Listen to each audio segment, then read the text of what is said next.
LSD Dream Emulator is probably the weirdest fucking game to ever be made on the PS1.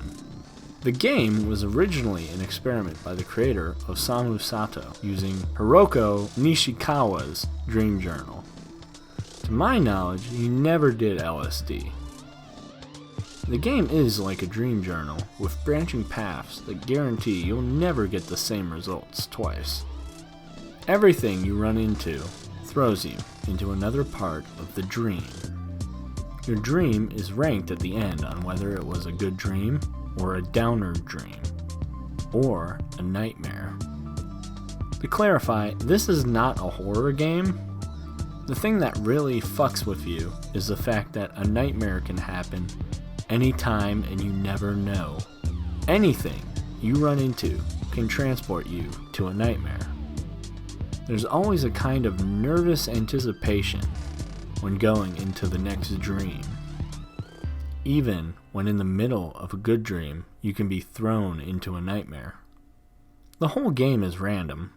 By the end of it, you've achieved what an acid trip could have done in the same amount of time. So I find it safe to assume that these are not regular dreams, like the creator says, and that these are indeed meant to be taken as drug trips. I mean, why else would they call it LSD? Oh wait, the acronym apparently stands for In Logic, the Symbolic Dream. No bitch, you're talking about the fucking drug. For the purpose of the theory, I'm interpreting this game as a drug trip. Now the thing I love the most about the game is the lack of objectives and story, since the creator said he made it without those features because life does not have an objective. He wanted the game to be open to interpretation as well. Now I only rambled on about this game to explain just how random and strange this game is for those who have never heard of it. Those lucky few. I want to drill this point in further. This is not a horror game. And with that, we go to the theory. There is a being, a stranger, a mysterious figure, found very rarely in the game. He has been named the Gray Man. He is sometimes seen in the distance or in the corner of your eye, but he will follow you. This game came out before Slenderman, and is not even a horror game, but the eeriness and how he appears out of nowhere, and you never know where he's going to come from, makes him one of the creepiest characters in video game history. You may be lucky and never see him once playing, or he'll get you and take you to a nightmare. He seems to be the only villain of the game unless you count that fucking thing. I was really emphasizing the lack of objectives in the game earlier, but that was untrue. There is only one objective, and it's to avoid him whenever possible.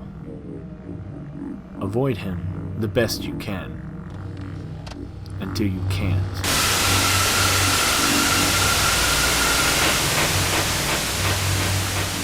But who is he? Well, since the game is more of an assessment of you, the player, instead of an actual in-game character with a backstory, it seems we may never know for sure. That hasn't stopped theorists like myself from trying to unearth some details. In one of those nightmarish dreams, you're transported to a dark city. This is also usually where the Gray Man takes you when he gets you. In the city, you run into many strange things, from people hanging themselves to dead bodies in an alley. Perhaps the Gray Man is a manifestation of trauma of the player witnessing a murder or a suicide. There's also many instances where there will be multiple Gray Men. Perhaps he's a manifestation of the player who has a murderous fantasy.